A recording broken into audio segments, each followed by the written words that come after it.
are looking at the live recording of this week's episode 132. They're not bad to make it this far, gentlemen. Of A Blog to Watch Week. 132. 132, there we go. I think it's 132, yes. 132 Yes. and over 6,000 days still not having sold a watch. There we go. Two records.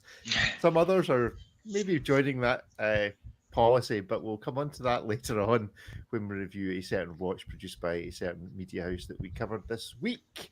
Ariel, you're not at home. You've clicked your heels and you're not at home anymore. Where are you? This is a can of bear spray. I'm in the bear spray capital of the world, Banff, Canada.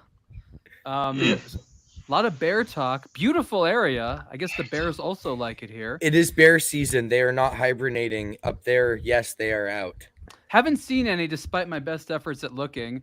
There's a lot of jokes about bear spray, such as you spray it on your body to repel bears or to attract bears, as opposed to spraying this pepper spray in the face of bears. But it's a great time here with Citizen celebrating the 35th anniversary of ProMaster, and I think they're finally bear repellent. Actually, yeah. That bear repellent, bear proof makes way more sense than friction resistant or whatever Breitling's gone off with the endurance collection. Yeah, this watch in a bear's mouth is gonna do nothing. I mean, it's just the watches can totally be fine. What kind of bears? What kind of bears are local to the region? The brown ones, they got grizzlies? the brown, black, and grizzly. So they have three bears here. Full cornucopia. Oh yeah. The brown ones are friendly. The grizzlies are much larger, and from what I understand, they don't just eat like berries and salmon. The grizzlies are the really big scary ones. Yeah. Is it not a bit judgmental? You call two sets of bears by what they look like, and the other one by its attitude. No, you could look grizzly. You know that, right? So I think brown bear isn't actually a type of bear. It's like a grizzly is brown. I think you've got the black bears, you've got grizzlies, you got Kodiaks, you got the golden bears, got panda bears. Not a bear. True.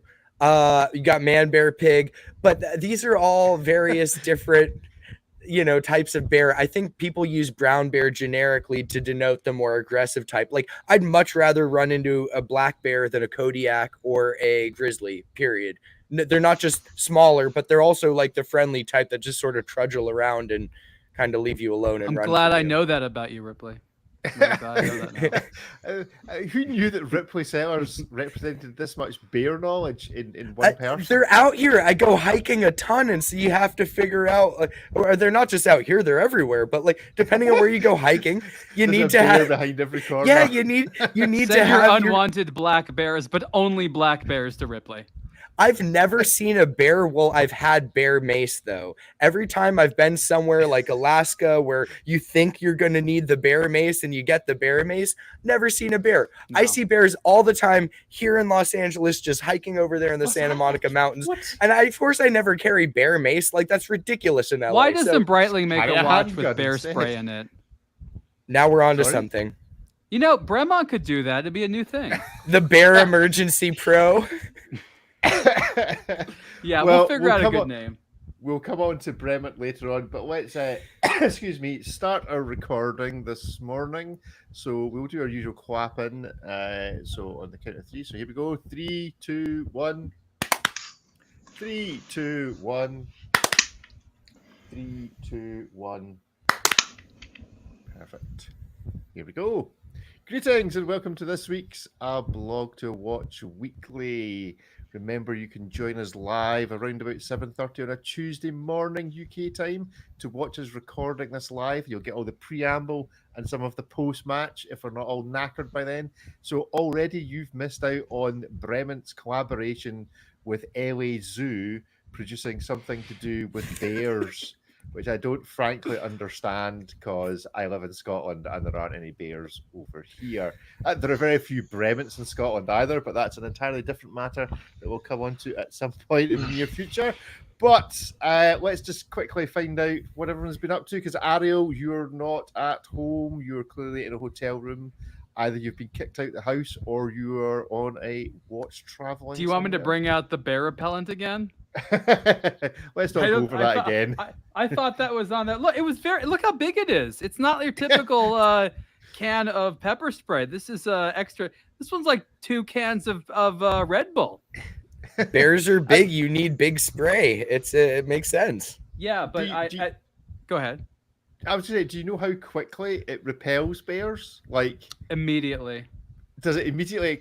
It just considers it bear repellent. The word repellent, like I think about insect repellent. It's not repellent. It's bear mace. Stung. It's bear mace. It's basically like heavy grade pepper spray in a big can that you just unload at the thing that it's attacking. And let's be real, if it really wants to kill you, it's going to kill you. This isn't like a end all solution. It's pepper spray. You know, you've been watching too much Cocaine Bear. Let's be honest. I'm figuring that, you know, to a certain extent, the inertia of, I don't know how much a big bear wears, but presumably it's like horse weight, you know, 600-700 kilos, if not a bit more. But unless this bear spray is acting like some sort of jet propellant that it shoots 10 feet. Yeah, it shoots 10 feet. It shoots 10 feet. I would have thought a bear running at you at 20 miles an hour that got to within 10 feet of you, no matter what you did with the bear spray. So would you rather not have the bear mace? Is that what you're saying? I don't know. Maybe it's the hope that kills you. Oh, that doesn't work. The bear I don't know anyone who lives in like rural Alaska and actually has bear mace. They have large caliber handguns, because that's more than likely what you're going to need. The bear mace is for like the occasional visitor, the hiker, someone to keep in their truck as a backup. But like a sense of false security, I get it. Yeah. No, it's a deterrent. It might deter them, but let's be real. This is not like pepper spraying a bear is not gonna really solve the situation. This is like apex predator of land. If humans weren't smart, bears would rule the world. So Ripley, you're a proponent of bear armor is what I'm hearing. Yes. And then we need bear armor piercing rounds. It's a whole thing. No, you're wearing the bear armor. You are walking around in bear armor. Whatever you want to intercede in this, David. Well, yes. Can it be made out of citizens? Why doesn't Citizen do this for their what super does Citizen titanium? have to do with any of this? Let's figure that out. Citizen is really that's why Ariel's in titanium to make that's why Ariel. Yeah, that's why Ariel's in Canada in the first place. He's there with Citizen doing ProMaster stuff. So we don't know why they like bears. Citizen just really likes bears. Okay. Right, I'm not quite sure what to do with this other than I feel that there's a spin-off series. Ariel and Ripley talking like one of these they travel the world. I think that's been done. No, they travel the world with watches and going around looking at the really dangerous animals that exist in that particular area of the world. So it's all spiders. What watch would you wear that would survive your death by the stinging of 1,000 beetles? Or sounds fire ants, or whatever. But yeah, we went into a canoe today, and there was no bear sharks, so that was good. Shark repellent. Yeah, Ripley. It strikes me you're just a bit. Is there something we need to know? Like, you didn't grow up in the wilderness, raised by bears or anything. It just sounds like you're a bit too engaged in this. No, I grew up in Hollywood, but I like to go hiking and spend my time in like the wilderness and stuff. And like, depending on where you are in the world, there are bears, plenty in North America. And, you know, it behooves you to know who, like, let's be real. Okay. And a bear is a much greater physical adversary than most other things you're going to encounter. So you have to understand your enemy. It makes sense to learn more about that thing that could actually take you down. It's not like just don't step on the snake or don't grab the spider. This is like a mountain lion, something that could totally kill you. Makes sense to know a little bit about it. And then let's not get you talking about mountain lions. Can I make the observation that we got those too? People who like watches tend to like to be prepared for situations they'll never actually have to be in. Just saying. Okay. Yeah, like it's helium escape. That's what the helium escapement valve is. Like the diving deep, flying high, surviving in the wilderness. All these things that most watch lovers have never or will never do. I've seen plenty of bears. I've never needed a helium escape valve, and I've definitely never needed the equation of time. So okay, just you. I want to hear from the audience. I want to hear from the audience about whether more people have used helium escape valves versus more people using bear spray. We have a new WhatsApp number, so if you wish to reach out, it's +44. I did send a jingle of this, but not used it. It's +44 7386 690 897. Helium escape valve or bear spray. That's Live bear talk, 24 hours a day. So if you're listening on Spotify, you can go to the poll, and the poll for this week will be which of you used most, bear spray or helium escape valve. So please feel free to add that. In the meantime, let's talk about something, for heaven's sake, to do with watches. Ariel, give us some thoughts. Watch brands would be wise to abandon after-sales service and repair as a profit driver. Maybe they should just get in to making bear spray. Give us the lowdown on what has changed over the years and what you would like to see it changing back to. Quite shifting gears here. This is not a new issue, but I was prompted to write about it after some of the feedback I got after the last article where I was talking about the battle between watch brands and retailers. And I was reminded that this really starts with watch brands versus watchmakers. In 2007, I remember reading articles a little bit before and a little bit after where there was a watchmaker that was just didn't know what to do, and out of desperation would publish on a forum basically saying, I can't do my job anymore. Brands aren't supplying me with parts. I can't fix people's watches. Therefore, I can't take their money. The brands all want to do it themselves, and they're getting themselves into a big problem, and they're going to charge a lot more and do a worse job. And now, well over a decade later, we have a situation where there's a lot less independent watchmakers. Watch brands definitely do a lot of the repair work themselves. People aren't exactly universally happy about it. And what I try to do is make an economic argument that this whole experiment about watch brands trying to profit off of doing after-sales service in-house doesn't really make sense, because it actually costs them an awful lot of money just to employ these people and to have these centers and to train them. And how it's actually better if they mostly focus on selling watches and don't see servicing those watches as bringing a profit center. And I think that an interesting point I brought up is the observation that every time I went to like a independent watchmaker out there, they weren't exactly living lavishly. These were like really basic operations that had like one, maybe two people. And if watch brands thought there was like a bunch of money and margin here to capture for themselves, they were quite wrong. So I bring up the idea that brands might be wise to, once again, sell parts to third-party watchmakers that will both encourage watchmakers to be trained, and therefore they need them to make their watches and service them. And they'll probably make more money that way and have less headaches by not having to do it themselves. And that's really the gist of it. This one actually hit close to home for me. No bears. This one hit close to home for me because before I wrote about watches, I worked on the service side, and the company that I worked for, 85% of what we did was Rolex, who is more draconian than anyone when it comes to these policies related to parts accounts and the like. They frequently close down parts accounts for very minor or almost non-existent reasons. And what it ultimately isn't so much a desire for Rolex to preserve or any type of revenue for themselves, but rather the replacement parts being able to be so widely available. If we look to Watchco and the Watchco Seamasters, which were basically Franken watches placed solely together with service replacement parts via Watchco with a standard time and date movement that was cross-compatible from another model, people would poach the movement and then basically take dial, hands, case, crystal, bezel, insert, everything in service replacement parts that Watchco was sort of backdooring, third partying, making available, whatever, and making a genuine, it was a 100% genuine, made largely with service replacement parts, but that watch, the movement was never supposed to be in a Seamaster 300. And so for Rolex, what it was is it wasn't that they were they don't need the money. They really don't. They don't pay taxes. They definitely don't need the money. What it really was they didn't want the part supply being so widely available where things could be put out backdoor. There's so many Rolex logos on parts that we will never see unless we take apart a watch. Take off a fluted bezel, look on the bottom rim. Take off a Daytona bezel, any bezel, look on the bottom rim. There's a tiny Rolex logo.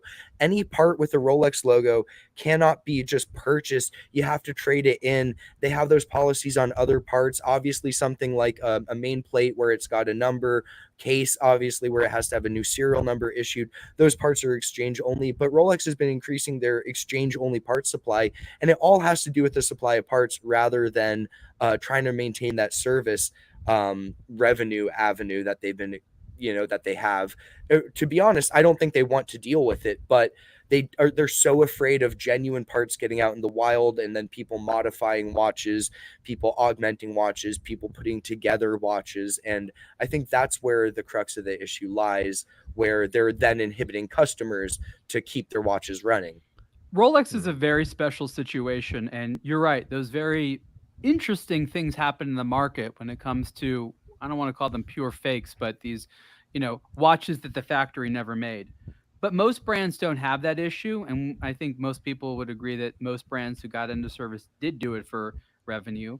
Rolex has different types of considerations. I don't think for most brands, any type of operation would have the incentive of setting up and doing all those crazy things you're talking about, because at the end of the day, it would cost them nearly as much to make make the watch as the brand. So it is true that many brands got into revenue purposes, and Rolex has never been the most guilty. And I don't call out Rolex specifically because I think Rolex does things for very different reasons. But a lot of brands use Rolex's decisions as justification to do things for very different reasons, actually. So Rolex was, I think, a big enabler. But as Ripley pointed out, there's ways around that, like trading in. Like, if the watchmaker wants a new part, they just need to send in the old bad one. Right. So there's different ways around it. But at the end of the day, you can still control the market and make sure that there aren't a lot of like weird Franken watches out there.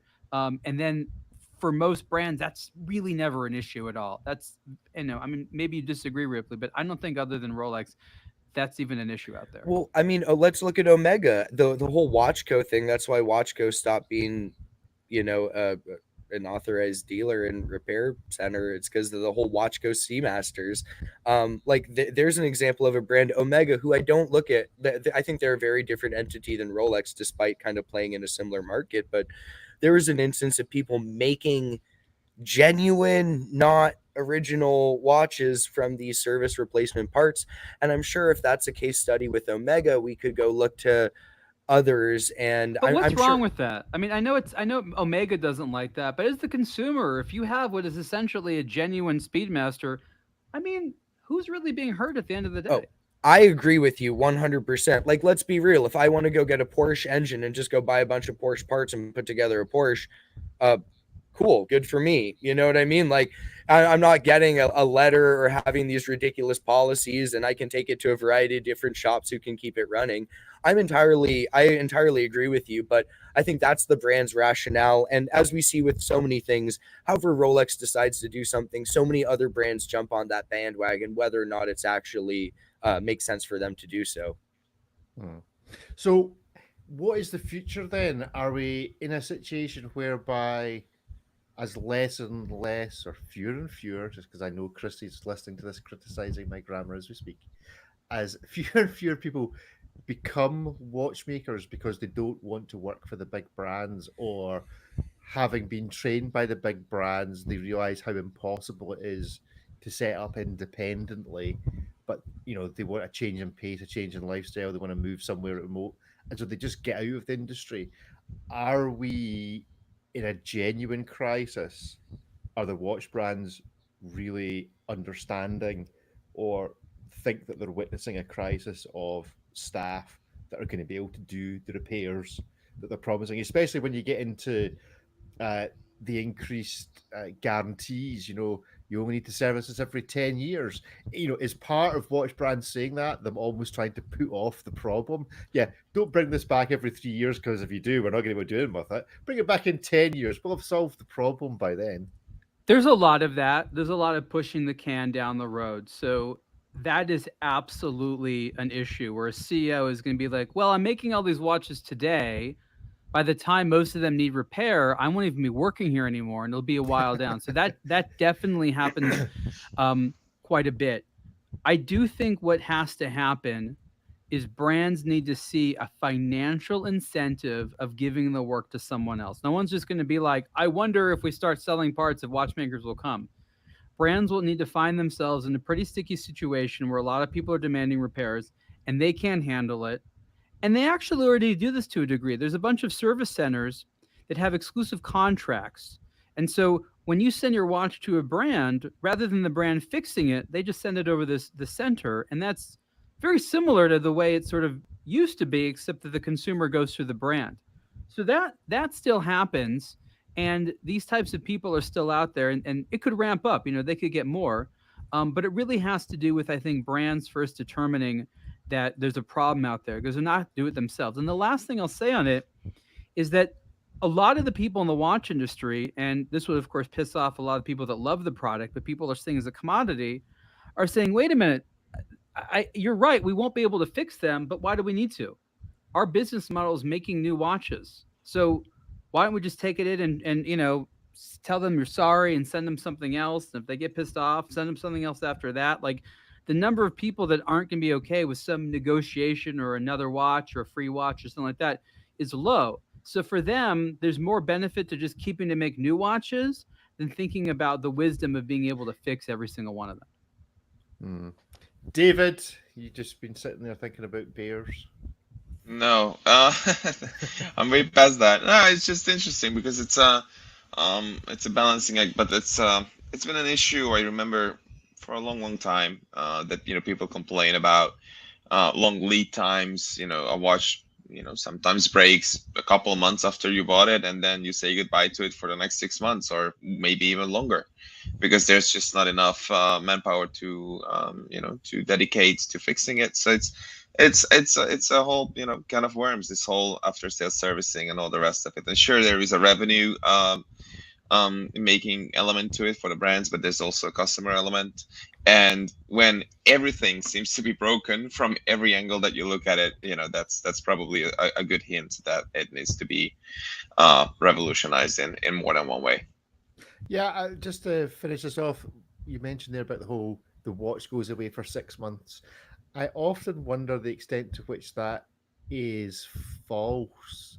In that, yes, your watch goes away for 6 months, but it's not because it's sitting in a 6-month queue. It's not because they've got 6 months worth of work there. That somehow the brands view the time it takes to get your watch serviced and back to you as part of the luxury experience of owning the thing, rather than there's a watchmaker turning up and there's 6 months worth of watches sitting here and he's tearing his hair out going, oh, I just can't get through this work. You're all shaking your heads. No, it's definitely not that. When I used to work on the service side, we had like a 3-month lead time, and some of that was literally getting in the parts necessary. Some of them we'd have to send back to the manufacturers, wait for them to arrive. Some of them we'd place orders. It was right before Switzerland goes on summer holiday, and then we're on basically a 6-week standstill because we need an escapement or something like that, So I get that from an independent watch. But for the brands themselves, think about it. They are understaffed. They have a massive queue. In addition to doing all of the watches, think about it. Rolex makes 1 million plus watches a year. They've been doing this for decades. And then on top of all the watches that people own, they have all the watches that had manufacturer defects because no one's perfect, and then they have to deal with those as well. This is a massive number of watches, and that's just one brand as a case study with a very robust service network. You look to others, but the brands, they're always trying to look for ways to expedite this process. But the way that watchmaking works is that sometimes you literally have to service the entire watch, replace the visibly worn parts, and then when it doesn't work after you've actually fully serviced it, then diagnose what the underlying issue was.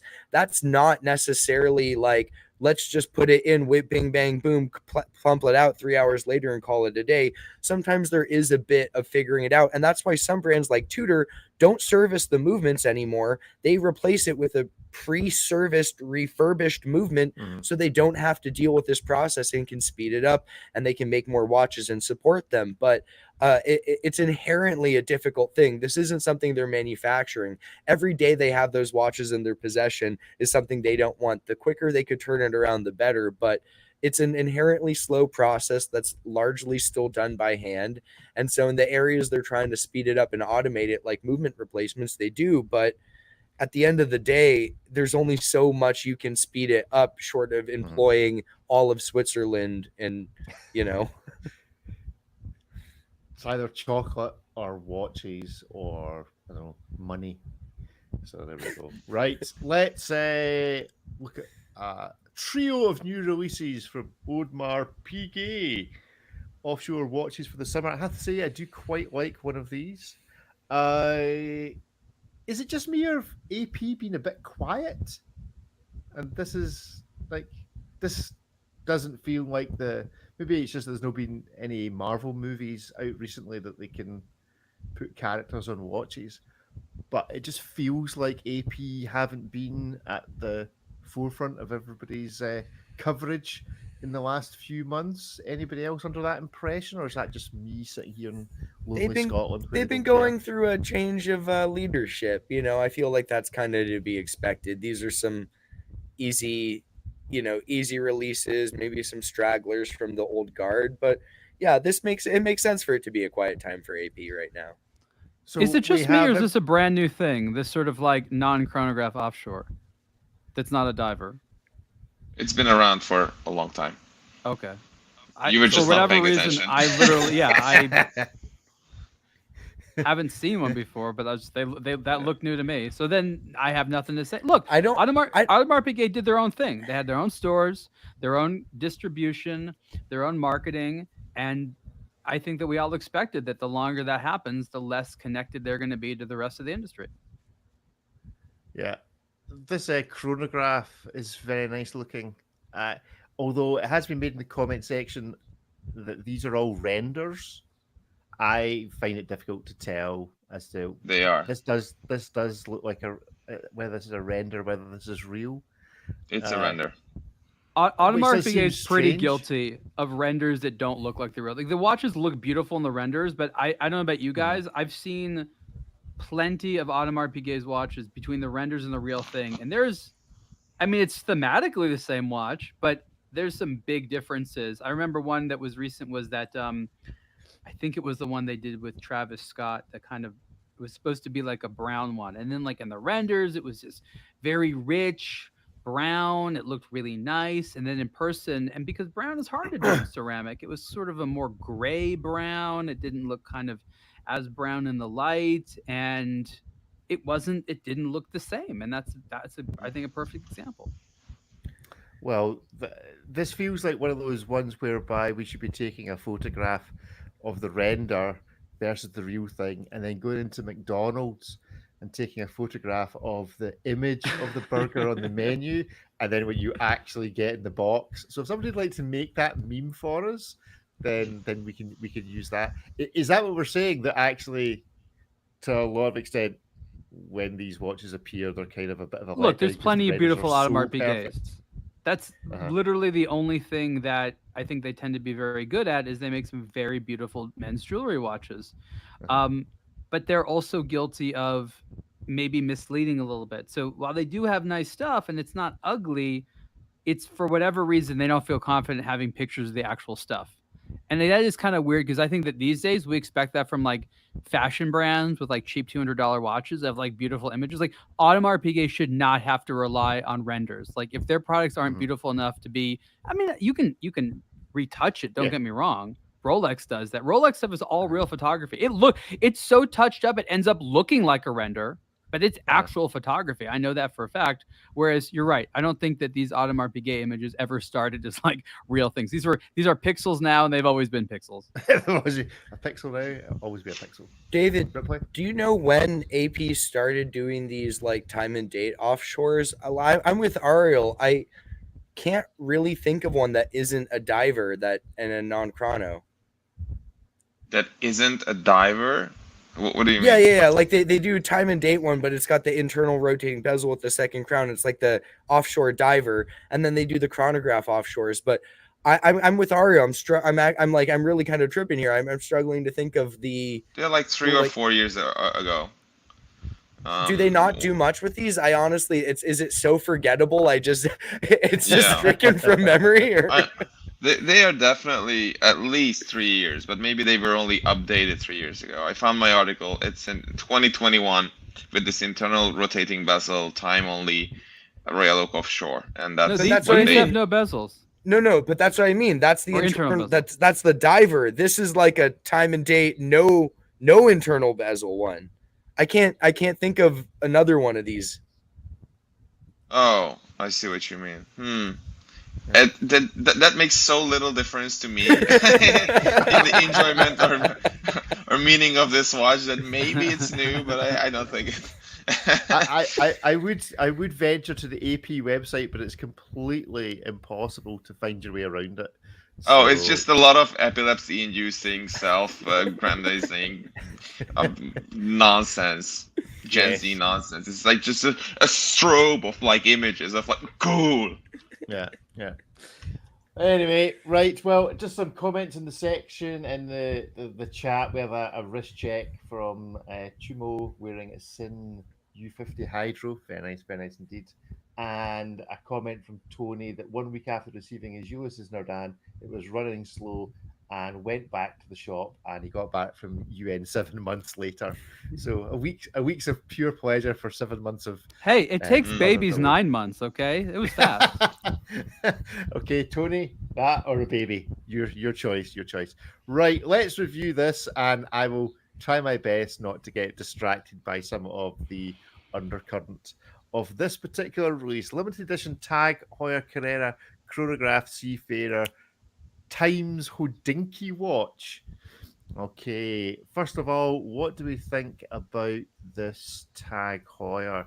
And what does the tide button do at the side? Does anybody know? Uh, No, nobody No. knows. that's Nobody's like a got little clue. analog tide indicator in the subdial there. I want to know, is it connected to a helium escape valve and bear spray in some way? Is there a little capsule Yeah, in there? equally useless. I don't really. Maybe like So- it sets the tide. Like when you push it, it advances the hand maybe at one position. I don't really know how these analog tide charts work. Yeah, I think it's I- something like that. I barely understand the digital tide charts, which are exponentially more user friendly, and some of them are like radio controlled if you get a Casio. So, this falls into the realm of I just look at the tide and see if it's high tide or low tide, and then track back. Kind of look at the regular number of hours. Yeah, and I've go had that back from there. complication on G-Shocks and Pro Trek watches for a long time, and like I'm always wondering, like, is this accurate? You have to know. I think you have to, of course, know the beach, right? So the longitude, latitude is important. So you'd have to use some reference and then set this to the reference and then know how to read it. And then it tells you if it's high tide or low tide and if it's going to a high or low position, I guess. But this is almost like the astronomical things. Like the advantages of the digital one that's connected to the internet is like vastly more. Yeah. Yeah, and I figure this is this is just derived from a chronograph, so it's probably just kind of doing something based on a standard elapsed time sort of thing, and maybe something you could zero. But yeah, complex solution to the simple problem of looking at the waves. Take a look outside. So that leads me to my next question, which is why the need to do this as a collaboration with Hodinky or anybody for that matter? Why not just produce this as a tag? I don't have any idea why anything is a collaboration or not. I have no idea how these decisions are made. It's mystical stuff.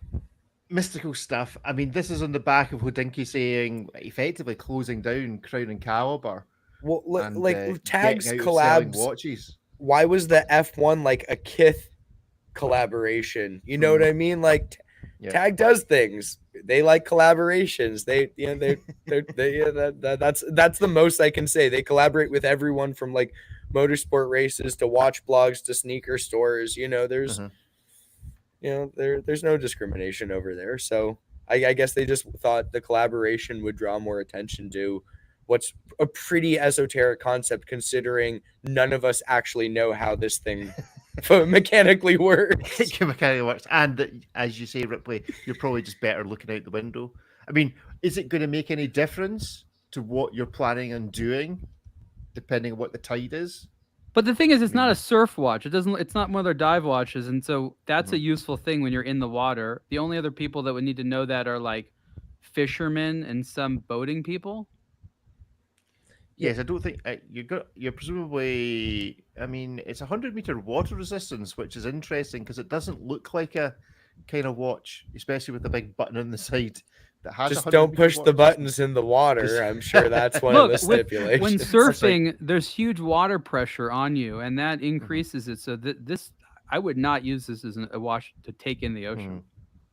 I presumably, if you're in the water already, then pushing the tide button to find out whether it's high or low tide is kind of irrelevant at that point. You're in the water. What are you going to do about it? But yeah, it's just a bit of a weird one. Especially I felt as a collaboration, and without going into the whole thing about Hodinkee saying they're not selling any watches and then putting on a new Isn't the idea of a collaboration with a store where the store feels confident they can sell it? So, I mean, correct me if I'm wrong, but it sounds like the Hodinkee store felt like they could sell this and therefore said make it. I guess it's their confidence. Yeah, well, you can go and have a look at areas. Joy of Joys, $7,950. Available both in authorized dealers and the Hodinkee shop at 960 examples. 960, is that something to do with Porsche? That sounds like a Porsche thing. 968 of something. Is that a relevant Porsche number? No? Does anybody know? Any Porsche experts? I know 911 is, but is 968? That just feels like it's. They had 40 examples they had to give to friends of the brand. Maybe I don't. Wait, what's the date again? So it's at 968 examples of the Tag Heuer. Probably in 1968, they probably came out with some other Tide one, but they felt that 2,000 watches was too many. Right. There was a 968 though, but so that was cool. But it's a front engine coupe. But what does that have to do with the Tide? If your Porsche is in the Tide, like the same amount as you're a Porsche guy, you know, man. This is the whole bear spray argument back. Your race has gone so sideways. If you are needing to know the Tide, the Tide in your Porsche, GDB. Good stuff. Right.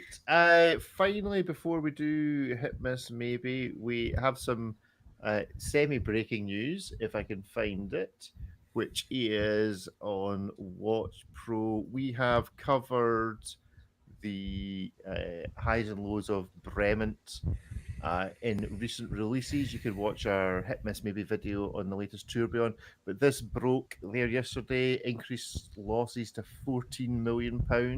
This is 22-23, so this is pre-brand change.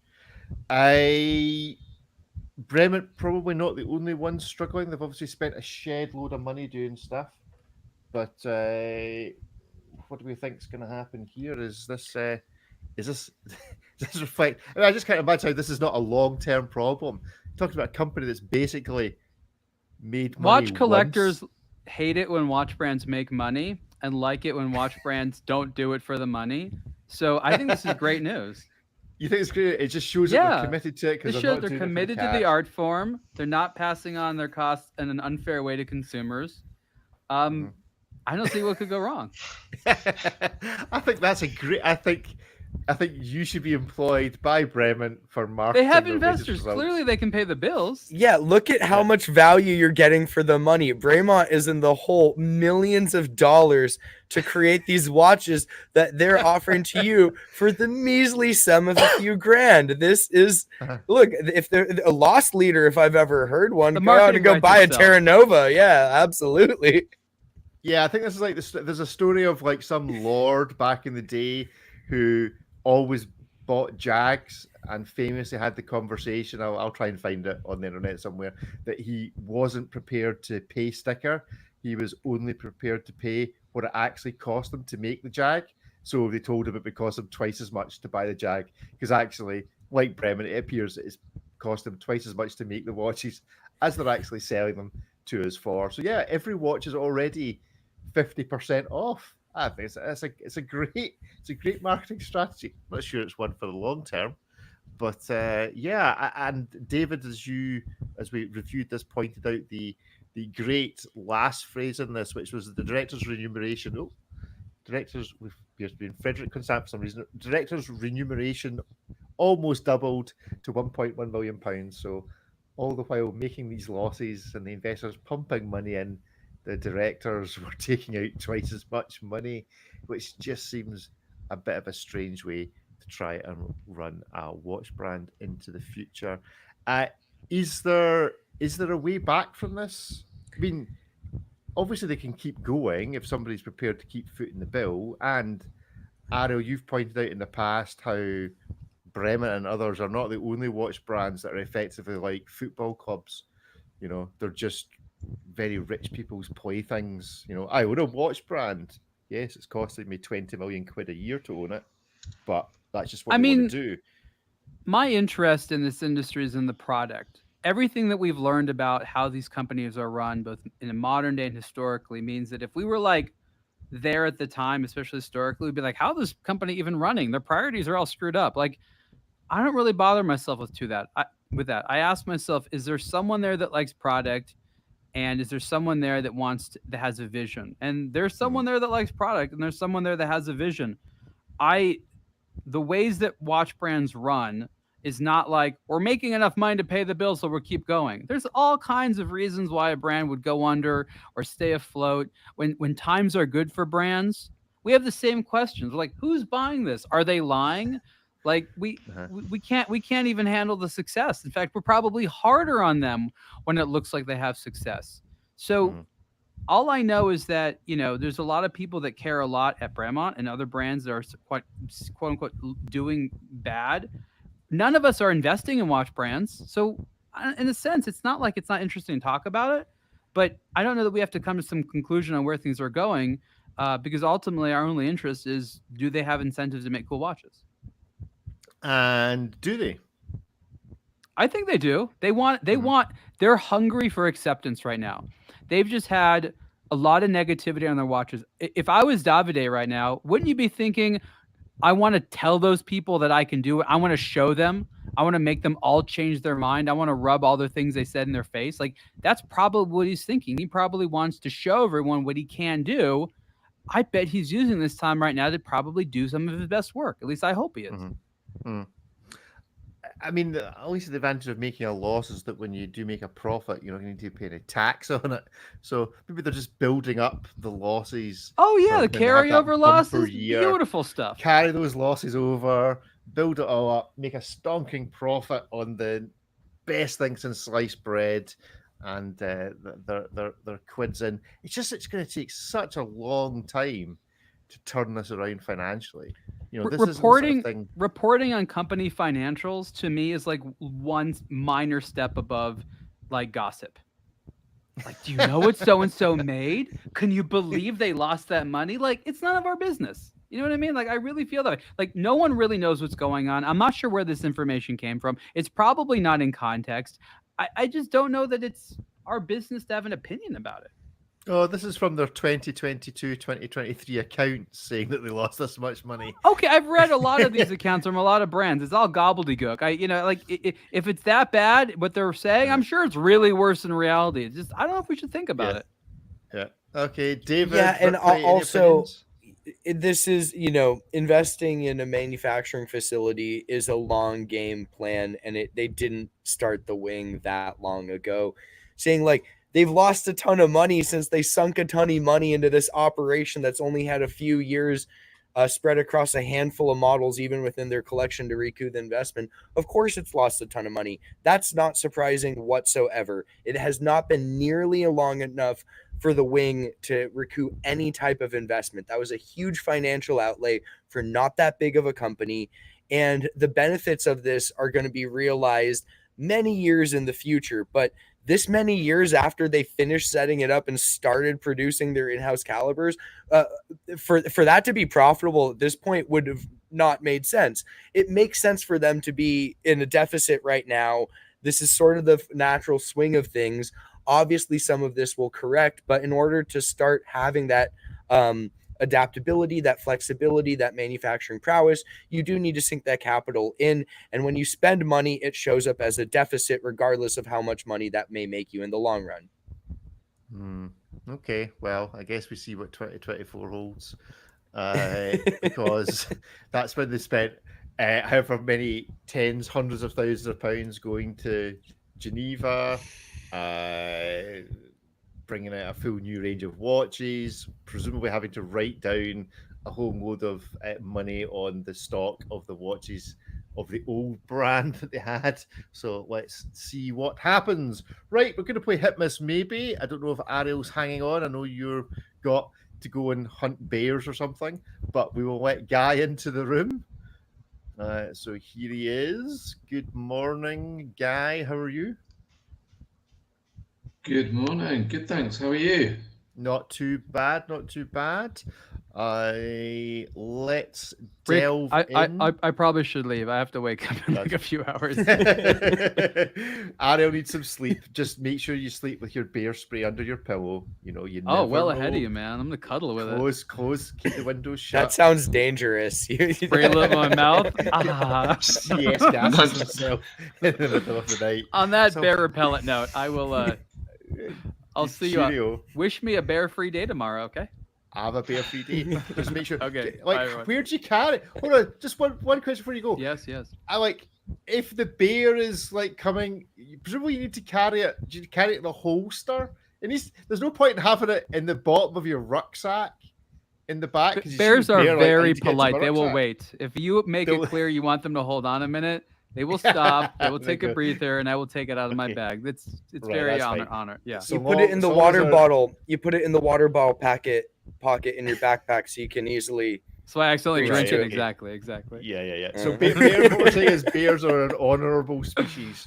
They'll give you a chance. Yes. It's like yes. it's like dueling. That's why Gentleman's they've duel. survived so long. You know. Okay. On that note, have a Okay. bear-free day. Cheerio, Ariel. Bye. Cheers.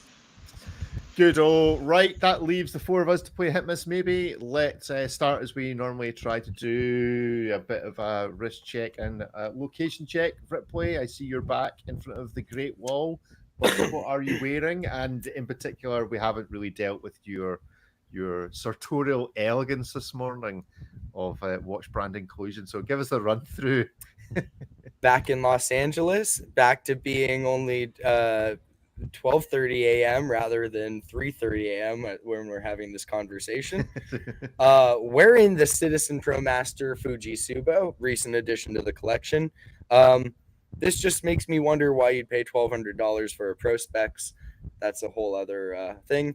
And then decked out head to, I guess, belly button in Seventh Friday swag today. We got the corduroy hat. We got, Uh-huh. I have not No a clue idea. what, but there you go. Yeah. No idea what that t-shirt's supposed to represent. Go check out the video on a Blog to Watch Weekly Live to see and interpret Ripley's t-shirt for us. David, where are you? What are you wearing? I'm in Budapest, and I have on my table a number of these things. Ooh, what is that? Oh, Ooh.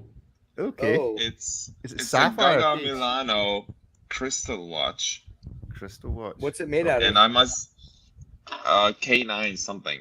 Oh. Places, difficult to tell. K9, And like boy, mineral have glass. they attacked my senses. When you said send me a watch, they sent you literally all the watches. Oh, you should have had them all the way down your arm. Just Yeah, all I think next for to the end each of the other. show, we want to see them, Hayek style 14 watches on one wrist. It's an Good attack stuff. on my senses, really, and taste. It's crazy. I've never ventured outside the house with one of these on, to be honest. And you're not about to start. Take the bear spray with you. Maybe that'll Yeah, have. I some would impact. get bear sprayed if I had one of these on. Guy, where are you? What are you wearing? I'm on the south coast of the UK. I'm wearing the D-Trash Like Mania today, which is dropping today, which means nothing when good. we're recording. But it feels really boring in comparison to what David's just shown, though. Everything is, so that's unfair, basically. Well, just to be even more boring, I'm in Scotland and I'm wearing a Panerai, so there we go. Okay, so first up watch for this week. Let's choose this from Nevada Grenchen. Ripley, you did the review. Hands-on Nevada Grenchen Depth Master Bronze Pac-Man watch. First question is, did we call it the Pac-Man watch or did they call it the Pac-Man watch? Well, actually, they called it the Pac-Man watch as a response to the collecting community calling it the Pac-Man watch. Right. This was one of the original dial styles for the Depth Master. And as you can see, the 6 and 9 kind of look like a deformed Pac-Man, hence the Pac-Man nickname. Right. And so give us the lowdown on the watch itself. Pretty small, pretty compact. I think like 38 or 38 and a half millimeters. This is bronze, although it's not the standard CUSN8 bronze. It's an aluminum bronze alloy, so it's more goldy in color and gets a darker, smoky appearance.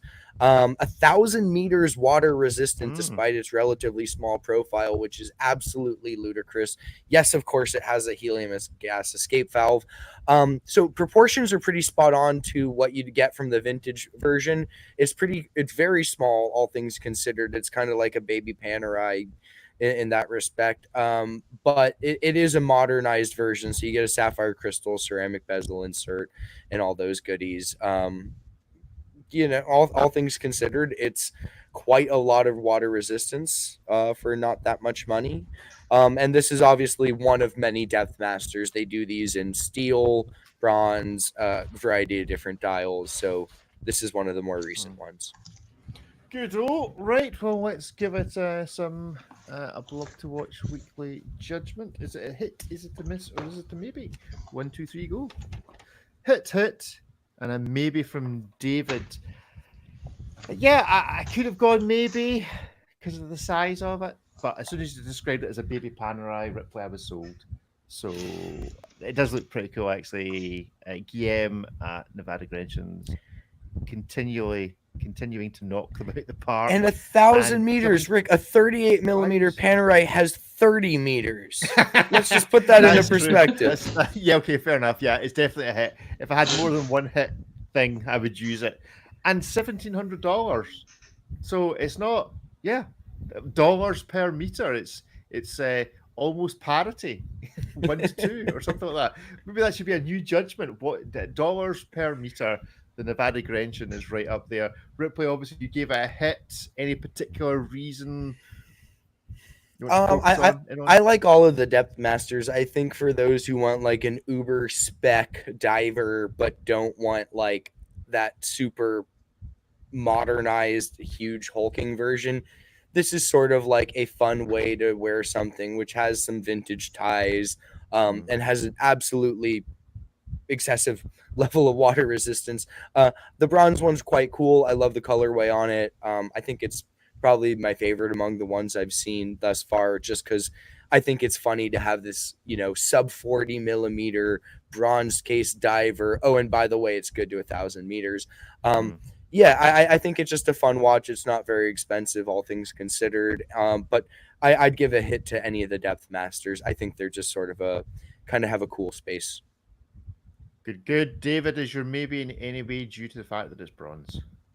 Well, not really. I think that's a cool feature. It's just the proportions are a little bit off. That's the only reason why it's a maybe. Actually, I like the strap. I like the whole execution. I like the fun aspect. I like a whole bunch of things about this. It's a really close call between a maybe and a hit for me. Guy, you're a dive watch manufacturer. Do you wish you had made one like this? I would, of all the vintage revival watches that are out there, this actual model is potentially my favorite of all of them. I think it should be bigger, but then I feel like my Instagram posts are full of people saying the the new tag should be a 38, and every time you put a 41 up, they say, why isn't it a 38? And if you put a 38 up, then people say, why isn't it a 41? So I don't think you can please everyone, but I love it. I love the Pac-Man vibes. I love the bronze. I'd have made it 41, but other than that, I think it's a solid like 10 out of 10, 9.5. Guy, why 41? Why not 40? What's the extra millimeter doing there? Just honestly, the reason for 41, the reason ours is 41, is because the Rolex sub is 41, and that's like the biggest selling, and that's everyone's reference point. So I know 1 millimeter makes no difference, but if you've got to be the same reference point, and it's like the biggest selling steel dive watch of all time. Yeah, but from like for decades, like almost half a century, the sub was 40 mil. We increased it less than half a mil, or we're almost at 41. It's a little bit under. But is that actually the only reason? There's no just like beautiful wabi sabi with the proportions where that extra millimeter matters? No, and actually, like, I know this is a debate, but I still think that people should talk about lug to lug more. Like, lug to lug is like, that's what makes it comfortable. That's what makes it fit your wrist.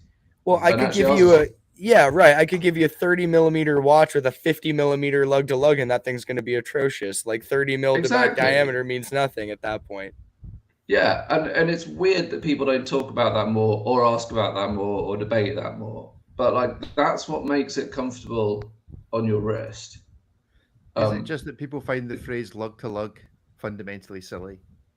Is it just a silly not as silly as telehandler, Rick? Oh, hey, don't you know my telehandler?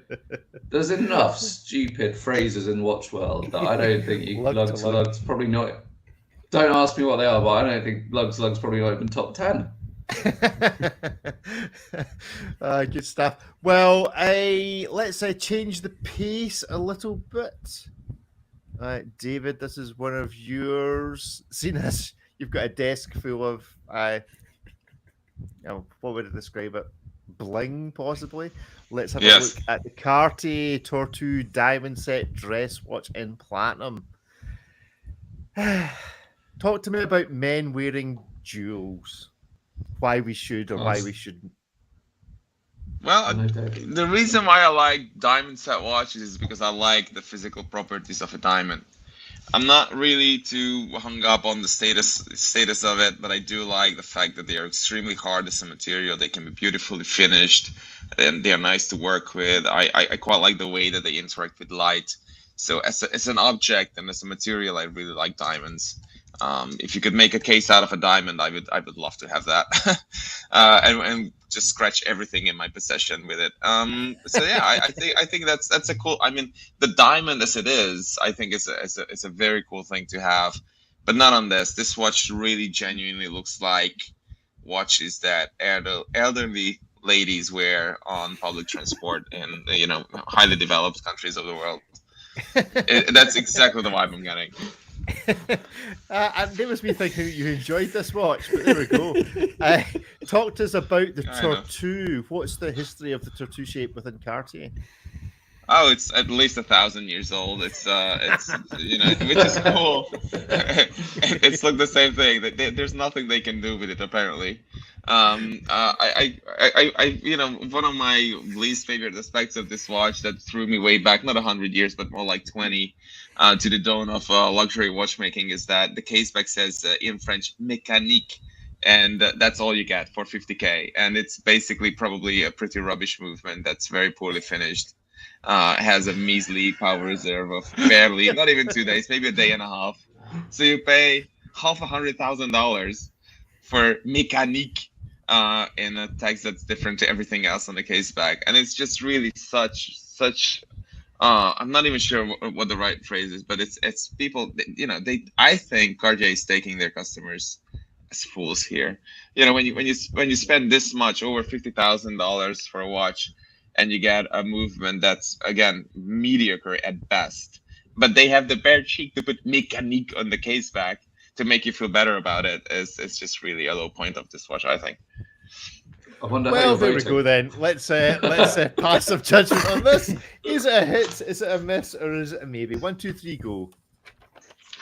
Yeah, I was going to give this a hit, but David, you talked me into it. That's the power of good Good. journalism. It's Power of the good journalism price. and The price of argue. that thing. My God, Thank you, that's thank the you. big sticker. I was thinking maybe, but when you said the price, oh no, thank you. The price in the case back shot, and yeah, now it's stuck forever as the elderly. Even the strap color doesn't help that Yes. get out of there. Yeah.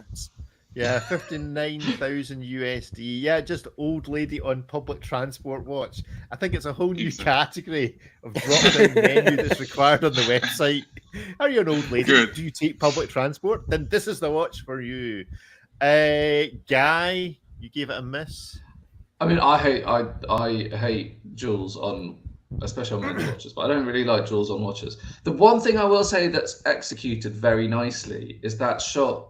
Whoever did the shots, it's a very nice shot as well. The shot of the buckle, like with like the diamond set on the buckle, is actually like really nicely executed for like its one redeeming feature. But yeah, it's So the not redeeming nice. feature of this watch is David's photography, is what we're saying. Mm. Of the buckle, yeah, but I just think that's really You'd pay nicely done, the $60,000 for that shot. no. The buckle's it's good. not. The buckle's very good. I like the buckle. It is, isn't it? Like, Yeah, I'd go put that on like a little steel sports watch, and there's my little flash of bling. and that Oh, is yeah. subtle bling, like taken to the max, like a diamond buckle on just a pure steel watch would be cool. I agree. That's a cool detail. But There we other go. than that, it's like, I mean, I kind of agree with what David said. It's like you are taking the piss out of your customers with this. Like, it's not good. It's not good. Ripley, any redeeming features? It's made out of platinum. That's cool. And no, I mean, like, it's not especially pretty considering Cartier specializes in pretty watches. It's not in any way innovative. It's kind of like the most basic expression of this design. Even if they wanted to clad the bezel and lugs in baguette diamonds, it would have created a more striking appearance. It certainly doesn't have an elaborately finished movement nor a complicated one. And it is shockingly expensive for what effectively could have just been a steel piece and give you 99% of the same sort of impact without. Just give me this in steel with a different strap, but keep the diamond buckle and like offer it at like $5,000 and like maybe we're talking. But like, you know, that this is a categorically different purchase at that price point. It's like $50,000 too expensive for what it is, in my opinion. Yeah. Okay. David. It does. It Not, does go forward though. The time goes forward, which is nice. Lisa Carter, you can actually tell the time in this one. Yes, that's true. You don't need to take a course in order to tell the time. David, would you have liked this had it not had the diamonds on it? No, well, I'm not really a fan of the Tortue. It's not the most, it's not the most beautiful Cartier out there. It's not the most elegant. So it's just not. It's not a Cartier I would be getting probably. Yeah, it's David, just not a good watch. Why did we send this to you to do a hands-on review with? for excellent journalism, as you kindly pointed out, and photography of buckles. Yes, to highlight the virtue of Cartier sometimes. As they were sitting there deciding who do we send this watch to review, we thought this has got a great buckle on it. You know who takes the best buckle shots in the whole of the aBlogtoWatch world? David. Maybe it's me. Yes. Okay, right. Finally for this week, fresh on the website, and this has been reviewed by Ariel, is the Bell & Ross BR03 Diver Matte Black Ceramic Watch. I too have had the opportunity over the last few weeks to handle this. I'm sorry, I'm going to preempt the hit miss maybe. I love this watch. This was great. I was very surprised about how endearing I found this watch as a Panerai wearer. It did for me what a good watch should do, which it makes you linger just ever so slightly when you look at the time and just appreciate something about what you're wearing rather than just being a pure tool, although it is a very good tool and did manage to survive all the abuse that I threw at it. for a fortnight. I didn't get a bill from Bell and Ross once I sent it back from them, so obviously it did survive. But gentlemen, what do you think of this particular watch from Bell and Ross? Is it a hit? Is it a miss? Or is it a maybe? 1, 2, 3, go. Hits. How's David's? Giving it a maybe. Ripley, why do you think it's a hit? Well, this configuration especially, I think when these first launched and we discussed them on a previous episode, it was noted that the premium to go up to ceramic is just slightly more than the premium to get a full lume dial. So within the canon of this latest release, this is probably the most value for the money from a price point perspective. All that being said and that aside, I think this collection as a whole is a hit. I like the original series. This is very much an evolution and a small refinement of that one. If you like the old one, you're probably going to like the new one. And I did like the old one. I think this one is more legible, appreciably a bit more well conceived as far as certain aspects of its proportions.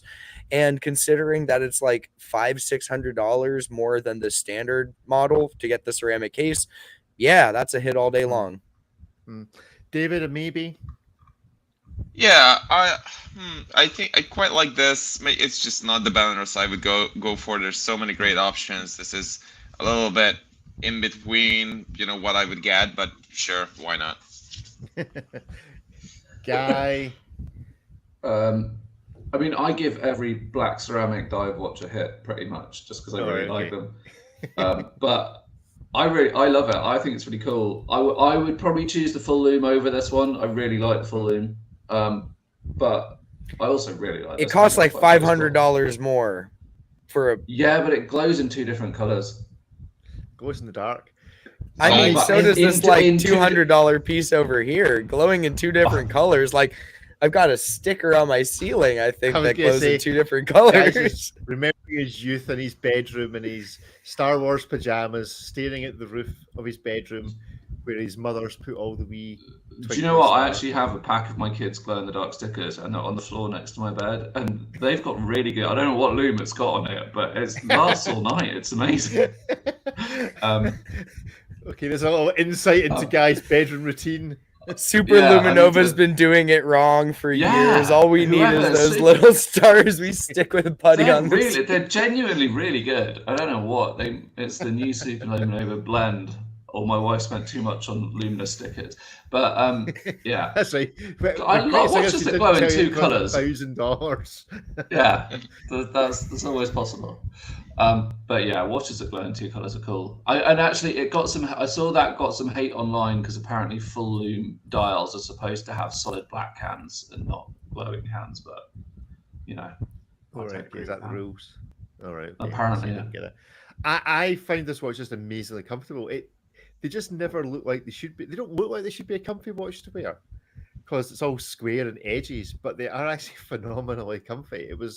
And the rubber strap, it was certainly equivalent to my Panerai in terms of comfortness. I would almost say it was slightly more comfortable, but maybe that's because it doesn't weigh the same as a bag of sugar. But yeah, I really appreciated this. So what? Yeah, it doesn't weigh as much as a what? A bag of sugar. What did you think I said? a banger shooter. I'm like a banger shooter. That's definitely a Scottish bit. I don't recognize that one. Dear. Right, so that is from Hit Miss Maybe. Gentlemen, what is happening in your week ahead? Anything exciting? Ripley, we are coming out hopefully of the doldrums of all things watches. Anything amazing on its way in the next few days? Still have a pile of hands-on reviews I need to get through. Several different watches with tritium, so that's interesting. If you need any shots of the clasps or the buckles, then just send them to David to do. If you don't feel your clasp and buckle photography is quite up to it. That's exactly what we need to do for a hands-on article for a singular photo. Ship yes. The $200 watch to Budapest so David can then photograph the clasp for it.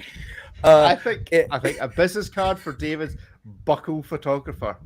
I think you should update your LinkedIn profile, David. Let's just clarify. It's watch buckle, okay? David looking suspiciously at folks' groins or on their shoes. Where else do you wear buckles? Where else do you wear buckles? I don't know. Let's just stick to watches. Stick to watches, fair enough. And so, have you got what? Can you review anything in particular you're looking forward to reviewing, Ripley? Yes. No, we still have a Philip Plein here. I'm kind of yes. It has a similar shape to the last one I reviewed, but is it not nearly as technologically impressive? I think I've got Philip Plein, you're quite good at taking photographs with a background or like electronic equipment. I think Philip Plein background bear spray. I think. What does Philip Plein have to do with bears? I was gonna go try to find some like metallic python jackets and like acid wash jeans and just like do the full brand thing. Make it look like I shot it at the boutique. Good stuff. David, what have you got up and coming? Whoa, I'm still planning this Geneva Watch Days thing. There's so many. I've had to like extend the stay. It's just so much stuff going on. So that, and just trying to wrap everything up before I leave on news and other stuff. Good stuff. And Guy, by the time this goes out, you'll have sold out of how many watches? Who knows? But I'll be sending lots out this week and sending one to Ripley this week as well. Yes, I was about to say what's coming up. Going to be reviewing a D-Trash. I realized how many times have we talked on the podcast, Guy, and we actually don't have a single review of a D-Trash watch on a blog to watch. So as soon as I'm going to get in here and seen or heard from again. Yeah. So one is going to make its way slowly over the sea.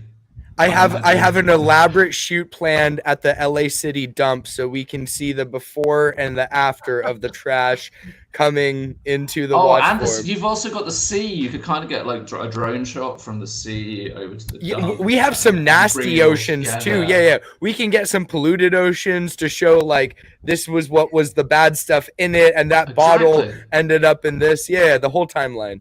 Oh god, Ripley's going to be a new D-Trash. It's going to be poetic. It'll be poetic. I am looking forward to this. Is Guy then going to be brave enough to submit the watch to a hit miss? Maybe that is the question.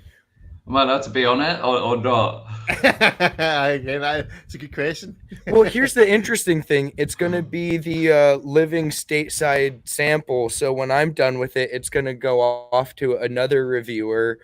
So if you are interested in reviewing it after we finish up with it, get in contact with me and we will get it into your hands. And this is my plan. I don't know if it's going to work, but I want to get a few like into the wild circulating and kind of see what happens with them. It's the brotherhood of the traveling, not what? There's a thought there somewhere. Strap. Yeah. Yeah. Never mind. It was. Well, if you can come up with any good names for the traveling watch from D-Trash, then do let us know, and we'll pass that on to Guy. You can get in touch with the show podcast at aBlogtoWatch.com. You can also WhatsApp us on +44 7386 690 897, and we have a WhatsApp message from Kevin, who you occasionally hear in the show. So we'll play you out with that and wish you all a great week ahead in watches and whatever you get up to. Goodbye. Have a good one. Bye-bye. Bye. And that's us finished our main recording. So now we're on the post-match for those that are still tuned in live. Thank you. You'll get to see Kevin's message. That was quite I want to know what he said. He's advertising his. He organises a watch show down your neck of the woods, I think. It's down the south coast somewhere. I want to say it's Bournemouth or Brighton. It's maybe Brighton. I always get the two confused. But Kevin's message will have made it clear as to which it is. I should probably go to that. You probably if it's Bournemouth, I should definitely go. You should probably get a stand along with Christopher Ward and all the rest of it. That would seem to make sense. So there we go. We've joined the dots. We've done all of Guy's marketing for the week, with the watch going to Ripley and us getting him to attend a watch show. So there I have it. Any Actually, will you send me a note to what that is? What it's called? Do you know what it's called? You'll just have to listen to the podcast, guy. It's all very well being on it. You've actually got to contribute. I do the listen to downloads. it. I do listen. I tend not to listen to this bit when I've been on it. You know. We'll just go listen to it, going, "Oh, I sound brilliant on that. That's really clever." I will send you the WhatsApp into the group so you can all have a listen. There we go. Great stuff. Right. Well, thank you, gentlemen, for joining in. We'll see you in a week's time. Thank you. See you later. next week. Bye. Bye. See you. Bye bye.